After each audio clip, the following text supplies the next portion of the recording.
Everyone that was Berlin by Germany's Unprocessed, and now joining the show from, if I'm reading the map correctly, the hallowed grounds of Des Moines, Iowa, which means a lot on this channel over here. Gentlemen, everybody please welcome Unprocessed. How you guys doing today? What's up, guys? We're doing Good. great. Fuck yeah, we're doing great as well. My friends, can you go around and introduce yourselves to the listeners, saying who you are and what you play? I'm David. I play bass and synths. I'm Manuel, and I play guitars and vocals. I'm Christoph. I play guitar. And I'm Leon, and I'm hitting the drum. Fuck yeah, it's so good to have you guys on the show. Thank you for taking time out of your busy day. I mean, you guys have a show tonight and are getting on to do that. So let's start there. You guys are on tour right now with Polyphia, which anybody that's listened to that song and then heard Polyphia is like, that makes a lot of sense. That would be an amazing night to go see those two bands. How has the tour been going for y'all? Pretty awesome, to be honest. This is our first time in the US as a band. All right. So this is really something special for us. We just hit the halftime of the tour, so we are in it. You could say that. And today in Des Moines in Iowa, the hometown of Slipknot, isn't it? It is. Yes, sir. Like, a lot of Fuck sense. yeah. Yeah. What a great day to be with you guys then. Yeah. I promise you we didn't plan that. I don't know, maybe our moderator Matt planned that. I don't know, just like sneaking some stuff in here. So you guys are midway through the tour. You mentioned it. You can see the little bit of tiredness and fatigue is going on, right? The mid part of the tour is always the one where you have to start getting yourself through. What's been your favorite part so far of getting to explore the States and get on and get out to this country after this long pandemic and play to crowds that you've never played to before? I mean, it's awesome, to be honest. It's just like, as you said, we just started playing shows again. The world has been shut down for over 2 years, and everyone was craving shows. So, like, we're the same. I mean, we're playing to sold out crowds every night on this tour, which is fucking amazing. Yeah.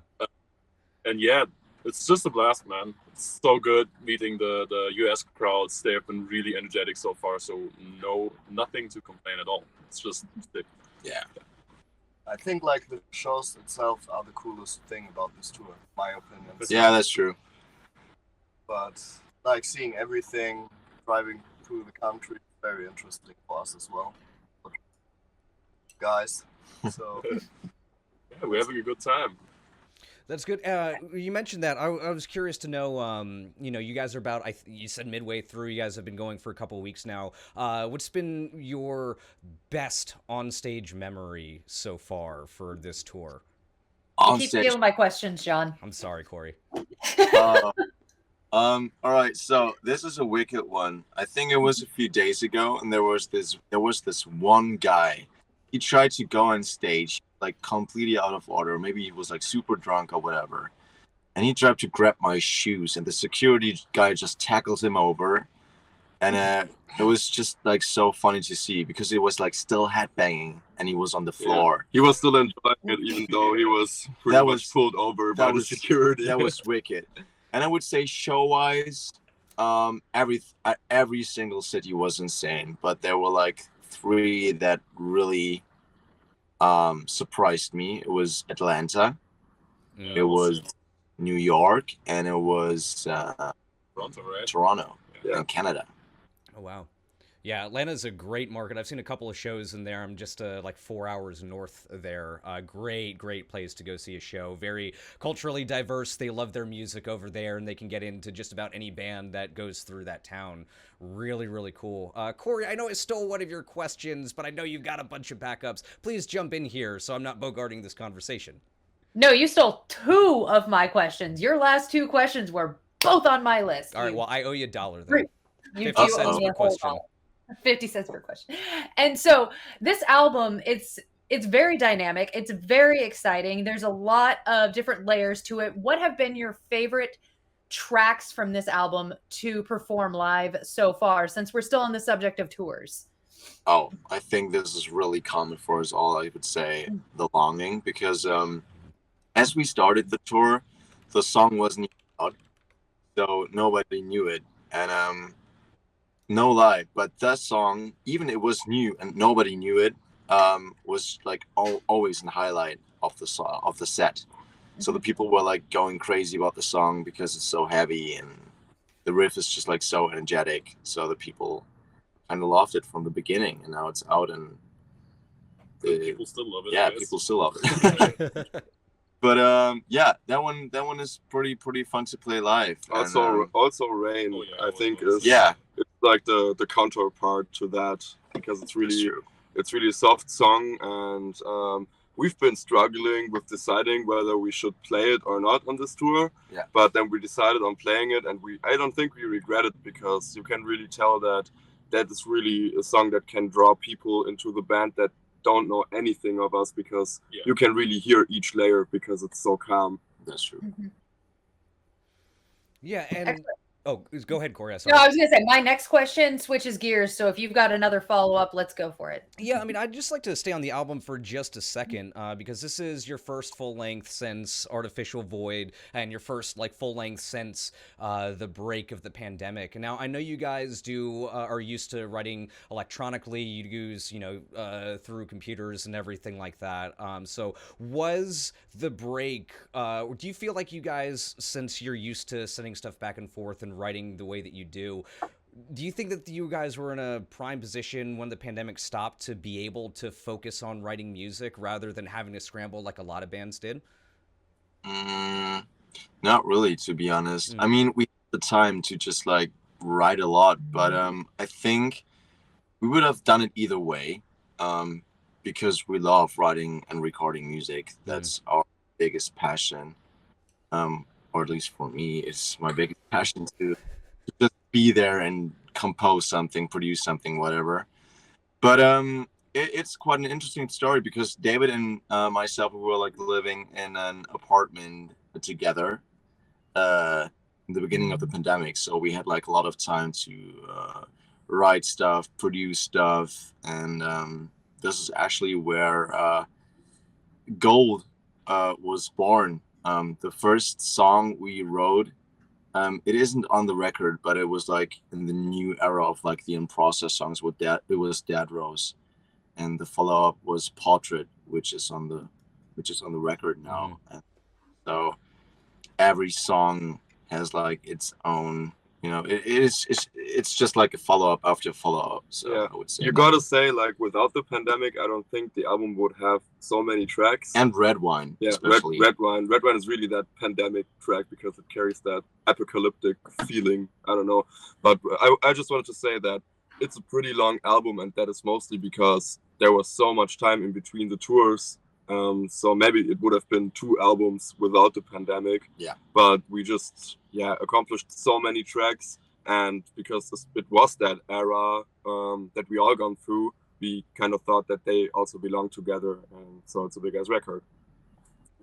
Yeah, and to that point, like all of you are accomplished musicians, right? And like Manuel, listening to some of the stuff that you do on guitar, right? It's just like, how the fuck does this dude do that? How do you continue to try to push yourselves as musicians and songwriters after you guys are done and starting to look to the next thing to create more music? I'd say record something that you're not capable to play, and then just learn it till you're capable of playing it. Honestly, that's how I learned most of the stuff with Unprocessed. When I joined in 2017, I wasn't able to play any of it, and I just had to do it, and that's how I got to the point where I am. And I think that's pretty much the same for all of us. The same for all of us, because the demos are already pretty technical, and we just really go by ear as well, I would say. We're not writing from that theoretical perspective. We're just trying to push the boundaries and express ourselves and do whatever is needed in order to do that. And we are never technical for the technicality's sake. It's more like sometimes you gotta utilize certain tools that you have in music, and we just try and make use of them. And as Manuel said, just record the parts how they are in our head, and maybe split it up in little parts, and then just learn it. Yeah. I absolutely love that. I think it's great advice for like younger musicians as well. Just, oh, you can't play it? Fucking do it until you can. Like record it and learn it. Fuck yeah. I mean, you gotta make use of the technical or like the technology we all have at our hands these days, because like 20 years back it was like one of the biggest deals to make a record, and these days one with a laptop and a small interface can make it. Yeah. So True. you have no excuse not to use it, and that's when I think that evolution really sparked something in modern musicians, and I think it's a fucking great thing. So you can just go at it and try things out, and then eventually get to the point where you have shit that you can't play, and then that you have to learn it. So I think it's a great thing. Yeah, absolutely. Cori, you look like you have something to say. Oh, I was going to go. I'm switching gears slightly, but just staying on topic of the album. There are, like I said earlier, there's a lot of layers. There's a lot of different influences, and over the years, the sound has progressed a lot with this band. What were some of the more surprising moments during the writing of this album, or the moments that were unexpected that you included on the album? Like, oh, this sounds really cool, but it was an unexpected thing. Probably songs like I would say Gold. no, Gold is pretty unprocessed. Like I would say songs like Scorpio. Oh yeah. Because in the first place we had the Scorpio demo that was super heavy in a way. We had like a metalish version of that song. Remember that? Yeah. But we kind of just totally deleted these metal things out of the song, because we were like, okay, what's the chord? Like, what's the point of the song? It should be like a ballad. It should be like something really dramatic and really sad. And that was something where I was like, okay, should we do that? Is this really like our sound? So it felt kind of weird. But we were like, at the same point, yeah, let's do something different. But for the most parts, or for the most songs, I say the songs that even did it, so we had like, we wrote songs, so many songs that didn't even make it on the record. And songs like that kind of drove us to like a new direction. Unfortunately, they didn't make it to the record, but They were still important to they the were process. still important. Yeah. And we had some like YouTube clips, like songs. Maybe some of the diehard fans know it, like songs like Karada or Samurai. Diva or whatever, or Samurai, were like really demos that showed us, all right, this could be like a completely new direction. And after that, we just continued working on songs. Yeah. So yeah. Yeah, and Definitely. you guys aren't any strangers to working in different styles of music, or just things that, you know, maybe aren't metal, right, but work in the context of what you are doing and how you interpret music and everything like that. I mean, it sounds like something that you guys have been doing since the very beginning, but like, what is your thought process when you're doing that, when you're trying to get all of these different parts together to make them unprocessed? And I don't mean that as like recording, but as your band. I think what really puts it all together is how we approach our individual instruments, because like we have a certain style of playing that just goes through this whole record, but the whole context of the song in terms of like the production elements or even the lyrics or the overall theme of the song can vary. You know, it's like there's so many different things in this album, as you said, but I think when you just listen to the especially the guitar tracks, but also like the bass tracks, I think the drums have a lot of variety as well on the album. Oh yeah, absolutely. But the way that the string instruments are being played is really this one signature thing. And I think drum wise, Leon really had to. Sometimes he had to play like a pop drummer. Sometimes he had to play like a metal drummer. You know, that was really exciting as well. But certain things are always the same if you listen closely. I would also add that maybe like we're just writing the song and not thinking about like anything else, basically. Like when there is an idea, we just go after it, and what comes out just comes out of it. And if we use it, we use it, and if not, we just don't. So I think it's just like, I don't know, it's just about the music for the most part. Of course, I mean the mechanisms in music kind of are always the same, no matter what the genre is, you know. So you can, if you kind of know your basics, you can apply it to anything, and then metal and pop, or metal and hip hop, or metal and classical, or metal and jazz can be super close together, closer than you would think. I think all of these things aren't quite opposites, you know. It's all music.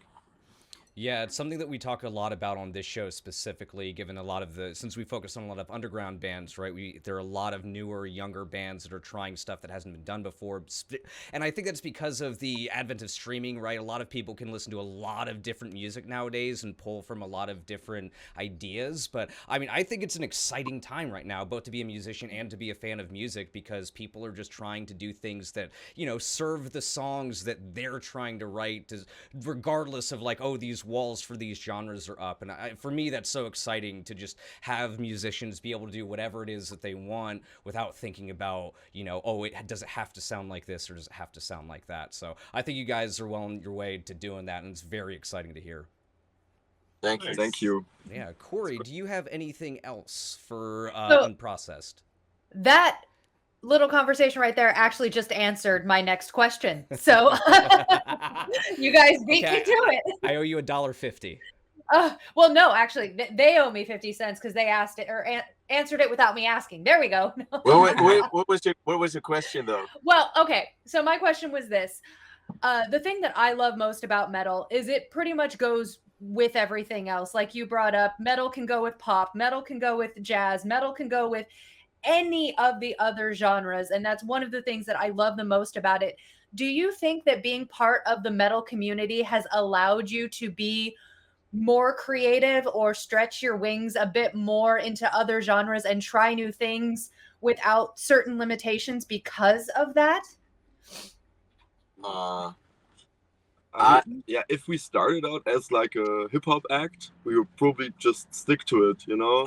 So I don't know. In a way, yeah, it's more like maybe more like what we said before, like you can just listen to everything nowadays. I mean, we are all metalheads by heart.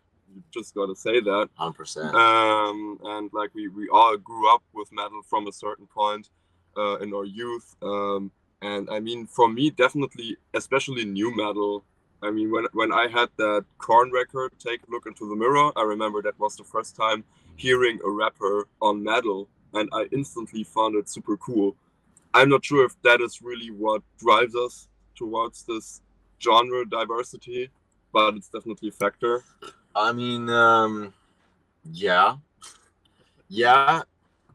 The thing is, like, I'm a bit on the other side. Metal is so. I mean, you just said that, you know, like you can combine everything with metal, but my thing is that metalheads tend to be like super, you know, elitist, kind of like. Yeah. We rally against the elitists over here. Yeah, I can see that. So this is why I brought it up. But no, but you're right. Like the music itself, it's all about like being. I mean, or you can combine everything with it. So that's kind of true. I also noticed like many like successful producers that do like hip hop and stuff. They all, or many of them, are rooted in metal somehow. I think that's true. Really Even in the pop genre. Yeah. Like everyone seems to be a metalhead and then branch out from there. So I think that underlines what you just said. Yeah. Oh yeah, 100%. Even the pop genre, like DJs, like Zed, if you know that guy. He was like a metal drummer before. And Max Martin, who produced Britney Spears, the Backstreet Boys, he was like in a folk metal band. Mm-hmm. Just like it all, it's so funny. Metal just rules the world. Yeah, metal kind of opens your ears, because as you get into metal, you also get into more complex playing of instruments, and that just, I mean, we see that on this tour especially, and also on our first tour in Europe that we did with Polyphia. There's just such a huge interest for making music that comes through this guitar-driven genre. And as soon as you're deep into that, you aren't just a metalhead, you become a musician. And yeah. You touched on something that I was been thinking about this entire conversation, where at least, you know, when I was growing up, it was always, you know, everybody's a metalhead first and that's it, right? You don't listen to anything else because metal is king and that's it. But of course, as we get up and we grow older, it's like you can be a metalhead and still like country music or other genres of music. You don't even have to be like, I listen to 70% metal and 30% everything else. You can be a metalhead if you just really, really, really fucking like, you know, 5, 10, 15 different genres, right? As long as you're passionate about the music, that's what makes a metalhead, not the record collection or anything else. So I'm glad to hear that you guys are subscribing to that notion and are, you know, open to just everything and not saying no because of one thing may sound like that or something like that. You know what I mean? I mean, in the end, you can really hear it on the album itself, like the openness for different influences, and just like it just reflects who we are as people for a good part, because we all listen to so much different music, and even during the pandemic, like our musical taste changed like 2-3 times, and That's true. I don't know. It's just like you got to be open to draw influence, and if you just close off to everything else, you can't make the next step, basically. So I think being open is like one of the most important things ever. Yeah. Fuck yeah. I agree. Cori, do you have anything else for Unprocessed? I have my final super important question. Do you have anything else before I ask the super important question? No, I thought about asking your question just to give you, but I Oh, had to give you like $300. Don't you take if my question. It's the most important question. It's my favorite question. You can't take this one from me. Yeah, absolutely. Go for it, Cori. All right. The most important question of any interview ever. What is your favorite dinosaur? Compsognathus is mine. It's that really tiny guy. You have to look it up. I think he's quite unpopular. I'm just gonna say T-Rex. Hey, it's a classic for a reason. Yeah. I quite like the ones that look like giraffes. Yeah. I don't know what the name is. But Giraffosaur. Like this little guy? The ones that have the long yeah. necks? Pretty much. All right, you guys know what I'm going to say? I say the crocodile because it's still alive. because Yes! it's still. Love it. Yeah. I think that's the first time we've had crocodile as an answer. I support that answer I do because too. they are a still living dinosaur, and I have been waiting in the entire 16 months that I have been doing this show. I have been waiting for that answer to come up, and I am so happy. You just made like my entire week. Thank you. That's Nice. awesome. She's gonna send you a dinosaur-based care package now, so be looking for that in your PO box, in your mailbox, whatever it is. Oh, your show in love Portland. I'll that. just show up with a dinosaur, with like a crocodile for you. No. Oh yeah, actually, I want to see a crocodile because I haven't seen a crocodile like ever, except like in a zoo. But I want to see a crocodile like in the wildlife. So maybe They're really freaking fast. So if you're I seeing know. one out in real life, like keep your distance. Just look at it really quickly and then run. yeah. Yeah. You can just do it. You stay in the van that you guys are in right now and just go safari way and just look out that way. When you guys go through Florida, alligators, I don't know. I'm sure if you guys are in Ohio sometime, there are plenty of wild animals that people buy in Ohio. We've been to the east. We went to New Orleans and up there. So Yeah, we've seen some swamps. we've seen some swamps, but like I haven't seen a crocodile. And maybe I They've seen saw you. like. Oh yeah, they see me. That's true. Fuck yeah. Cori, we've gone way off topic now at this No, point. this is the perfect topic. I don't know. What Manuel- better topic is there? Manuel, Christoph, David, and Leon, thank you so much for sharing your time with us, especially on a gig day. It's been great chatting with you guys about music and your band. Anything else that you want to say to the people that are going to go and listen to Gold? Be open. Yeah, we hope Like- you enjoy it. And yeah, that's it, I guess. Yeah, Yeah. yeah, we're really proud of this album. So go stream it and make sure to check out our merch shop as well. Make sure to come to one of the shows on this run with Polyphia. That's true. And yeah, other than that, for the European fans, we're playing on the Euroblast Festival and might be having some touring plans. So follow us on our socials and stay updated. And stay hydrated. Stay hydrated. Always good advice. Always. Everybody, I said under, that's not right. Unprocessed is going to be on the road until September 3rd in Austin, everybody. Check your dates to see if you could go see them with Polyphia out there. My friends, thank you so much for your time. You be safe on the road. Kill it tonight and be safe the rest of your tour, my friends. Thank you so so much. much. Thanks so much. Absolutely. Take it easy, y'all.